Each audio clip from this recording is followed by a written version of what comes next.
Bapak Ibu, saudara yang dikasihi oleh Tuhan Yesus Kristus, selamat malam. Kita berjumpa kembali dalam program Night Call GPIB, sebuah program di mana para presbiter GPIB, diaken, penatua dan pendeta di Bahtera Pelayanan Gereja Protestan Indonesia Bagian Barat GPIB bermaksud menyampaikan kebenaran firman Tuhan seturut dengan bacaan Sabda Bina Umat GPIB.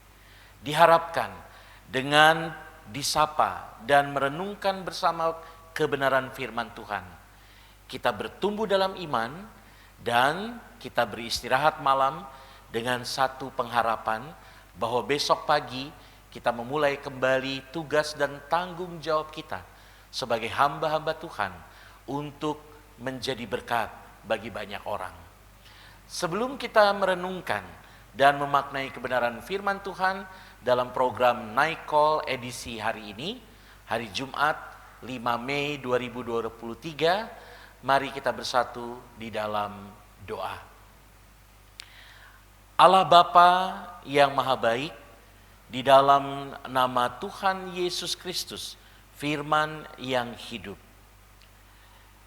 kami bersekutu dengan kebenaran firman-Mu saat ini, dan karena itu ya Allah, biarlah hati dan pikiran kami diterangi oleh Roh Kudus-Mu, sehingga bacaan Alkitab yang akan kami renungkan boleh kami mengerti dan kami maknai, dan dalam pemaknaan itu kemudian kami melakukan kebenaran firman Tuhan seturut kehendak-Mu. Belajar dari apa yang dikatakan oleh kitab Kisah Para Rasul, mampukan kami mengerti dan melakukannya. Dalam nama Tuhan Yesus Kristus, firman yang hidup, kami berdoa dan mengucap syukur. Amin. Bapak Ibu, saudara yang dikasihi Tuhan, mari ambil Alkitab Bapak Ibu dan kita buka kitab Kisah Para Rasul, pasalnya yang ke-6, ayat 6 sampai ayatnya yang ke-7. Kisah Para Rasul 6, ayat 6 sampai 7. Saya bacakan buat Bapak Ibu semua. Mereka itu dihadapkan kepada rasul-rasul, lalu rasul-rasul itu pun berdoa dan meletakkan tangan di atas mereka. Firman Allah makin tersebar dan jumlah murid di Yerusalem makin bertambah banyak. Juga sejumlah besar imam menyerahkan diri dan percaya.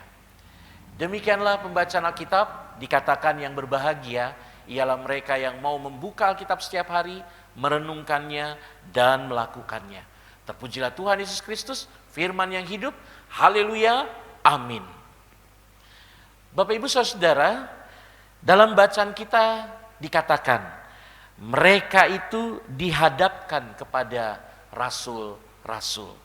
Siapakah mereka dalam bacaan ini? Benar, mereka yang dimaksud dalam ayat 6 ini adalah 7 orang pelayan yang diangkat dari pertemuan jemaat, diusulkan kepada para rasul untuk kemudian diteguhkan.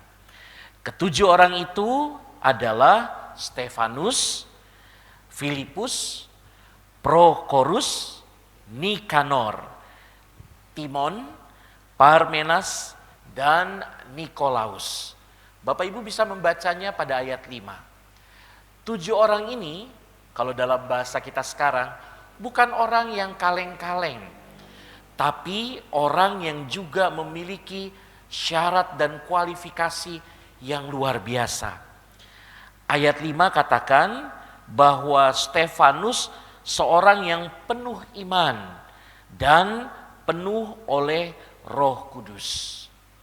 Kalau kita menarik bacaan ini sedikit ke atas, maka dikatakan bahwa ketujuh orang itu dipilih adalah yang terkenal baik dan penuh dengan roh dan hikmat. Artinya ketujuh orang ini harus memiliki dua kualifikasi atau dua syarat, yaitu terkenal baik. Terkenal baik artinya memang reputasinya atau namanya baik. Sehari-harinya baik. Perilakunya, pikirannya, perkataannya baik. Bukan orang yang baru baik ketika ada pemilihan diaken dan penatua. Bukan orang yang kemudian memperkenalkan image-nya dan menjaga image-nya supaya baik baru ketika ada pemilihan anggota legislatif atau pemilihan presiden. Bukan orang yang baru muncul kemudian berlaku baik ketika terjadi, mohon maaf, pemilihan fungsionaris majelis sinode misalnya, atau pemilihan dan penetapan pengurus pelkat dan komisi di jemaat, atau pemilihan diaken dan penatua.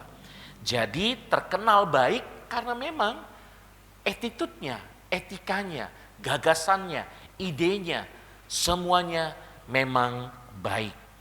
Orang yang akhirnya kita bisa nilai layak untuk diusulkan karena memang pribadi yang betul-betul sesuai dengan kehendak Tuhan. Lalu dikatakan orang yang penuh roh dan hikmat, artinya orang yang bergantung pada kuasa roh dan dipimpin oleh Roh Kudus Tuhan. Orang yang tidak mengikuti hawa nafsu duniawi atau hawa nafsu kedagingan. Orang-orang seperti ini sudah selesai dengan masalah dirinya sendiri, dengan keinginan-keinginan pribadinya, dan mereka adalah orang-orang yang berpikir untuk kemaslahatan bersama. Orang-orang yang tidak lagi mengutamakan ego diri, tetapi selalu untuk kemudian berpikir, berkarya, dan mewujudkan yang baik itu untuk kepentingan bersama.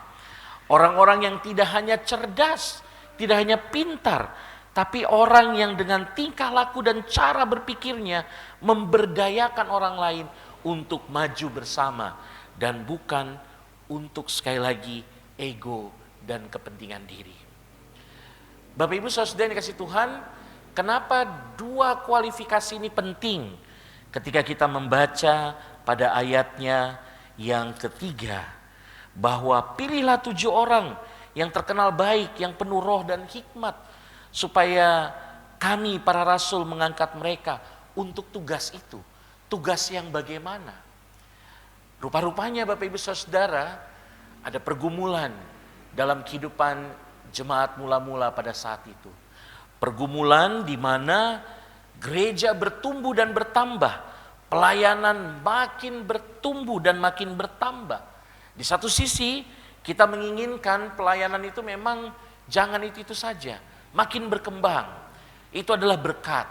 Kita rindu jemaat kita bukan hanya sekian kakak saja, tapi terus bertambah kakak, bertambah jiwa, bertambah banyak orang. Gedung gereja kita kalau bisa kita renovasi, kita kembangkan. Pelayanan kita juga kita kembangkan. Semakin semarak, semakin bernilai, semakin beragam. Dan kita yakini persekutuan yang seperti itu, gereja yang seperti itu, jemaat yang seperti itu, ketika dia bertumbuh dan bertambah, maka itu adalah berkat. Tapi di sisi lain, Bapak Ibu Saudara, semakin berkembang, semakin bertumbuh dan bertambahnya pelayanan gereja, tentu persoalan-persoalan yang dihadapi juga makin beragam. Hambatan-hambatan, tantangan-tantangan yang dihadapi juga makin bertambah. Kita bandingkan, semakin orang naik ke atas pohon, ke puncak pohon, angin semakin kencang, dan dengan demikian tantangan semakin kencang. Warga jemaat biasa awalnya hanya datang ke gereja, tapi kemudian dia terpilih menjadi seorang diaken, seorang penatua. Dia mulai merasakan bagaimana dikritik, bagaimana ditegur, bagaimana dimintai pertanggungjawaban, bagaimana harus menyusun khotbah, bagaimana dalam pelayanan dituntut banyak hal. Semakin dekat ke arah Kristus, semakin berkembang dalam pelayanan, tantangan-tantangan semakin besar. Seorang pendeta yang ditempatkan di daerah terpencil dengan tugas tanggung jawab yang ada, lalu makin maju ke daerah perkotaan dengan tingkat pemikiran warga jemaat yang semakin beragam. Semakin mendekat lagi ke ibu kota, punya tantangan, punya tugas dan tanggung jawab yang lebih besar lagi. Bapak Ibu Saudara yang dikasih Tuhan, dengan bertambahnya, bertumbuhnya gereja, ada tantangan. Dan dalam konteks bacaan firman Tuhan pada saat ini, mungkin Bapak Ibu sudah mendengarkan dalam program Morning Call tadi pagi, ada keluh kesah dari jemaat, keluh kesah dari warga jemaat, khususnya mereka yang berasal dari kalangan yang berbahasa Yunani kepada orang-orang yang berbahasa Ibrani. Mereka merasa bahwa pembagian diakonia atau pembagian sumbangan kepada para janda, bisa juga orang-orang miskin, orang-orang yang membutuhkan, belum dapat maksimal, bahkan cenderung diabaikan. Ayat 1. Rupa-rupanya ada proses pelayanan yang terhambat dan dibutuhkan kepekaan dari para pelayan gereja, para pemimpin gereja. Kepekaan yang dikatakan pada ayat 2 bahwa ke-12 rasul itu melihat ada yang tidak beres, lalu memanggil para murid, tetapi mereka tidak menyalahkan para murid. Kepekaan dimulai dengan merasa bahwa ini juga kesalahan sebagai pemimpin. Dan karena itu di ayat 2 kita baca, kami tidak merasa puas karena kami melalaikan firman Allah ketika melayani meja. Jadi pelayanan harus berjalan berimbang antara pelayanan firman dengan juga pelayanan meja. Dan karena itu para rasul meminta untuk memilih 7 orang dengan kualifikasi yang luar biasa tadi, supaya pelayanan yang satu tetap berjalan dan pelayanan yang lain juga tetap terbina. Tidak ada pelayanan yang lebih unggul dan tidak ada pelayanan yang lebih minim. Semuanya perlu dijalankan. Ini konteksnya Bapak Ibu Saudara. Jadi kalau gereja kita mau bertumbuh, kalau gereja kita mau bertambah-tambah lagi dalam pelayanan, kalau jemaat kita mau berkembang, kita harus memiliki para pemimpin, diaken, penatua, pendeta, termasuk juga para pengurus unit-unit misioner dan komisi-komisi yang peka terhadap keadaan, sungut-sungut, harus direspon dengan kesungguhan melayani. Sungut-sungut bukan beban, bukan harus dihindari. Keluhan bukan harus ditinggalkan, tapi harus dihadapi dan dicari solusinya.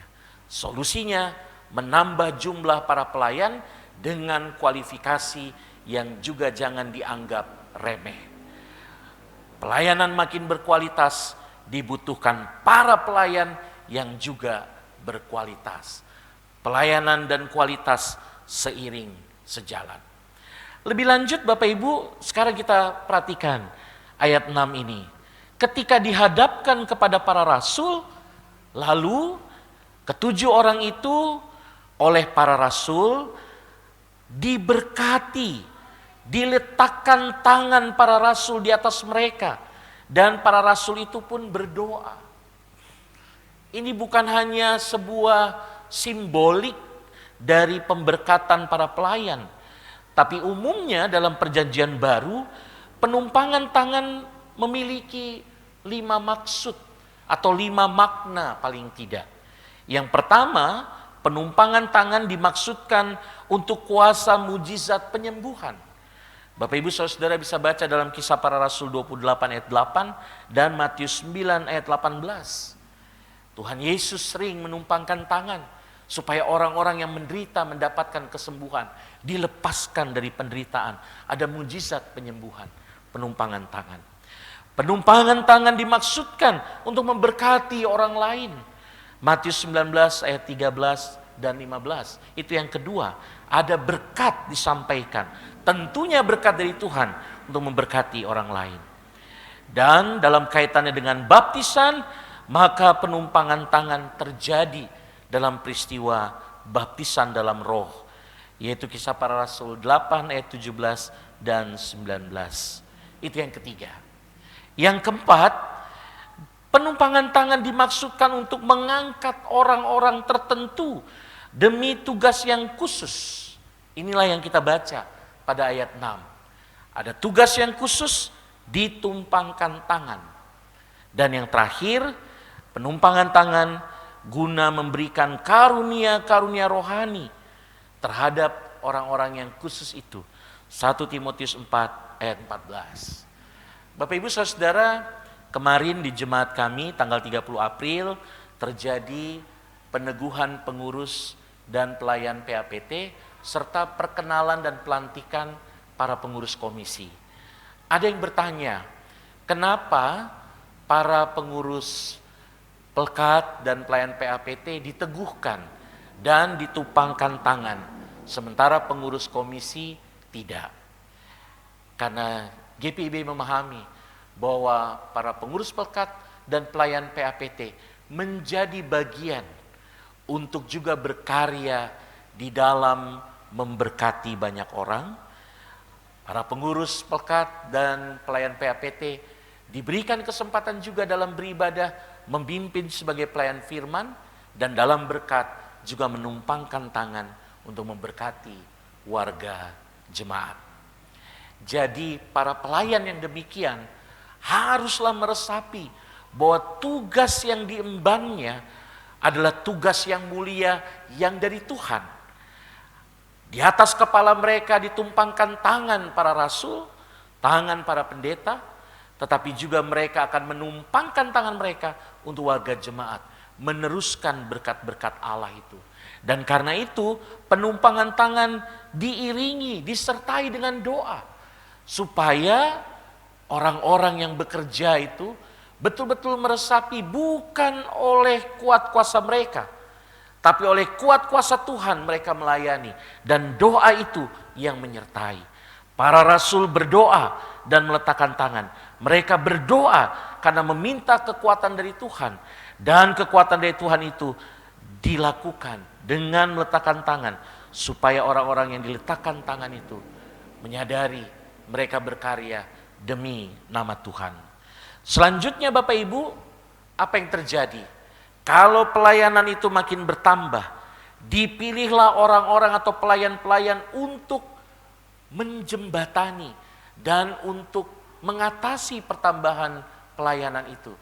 Jika dilakukan dengan benar, dengan baik, dilakukan dengan serius, dilakukan demi nama Tuhan, maka yang terjadi kita bisa lihat firman Allah makin tersebar dan jumlah murid di Yerusalem makin bertambah banyak.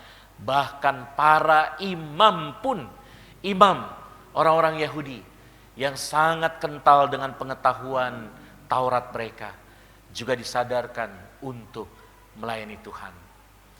Bagaimana dengan jemaat kita?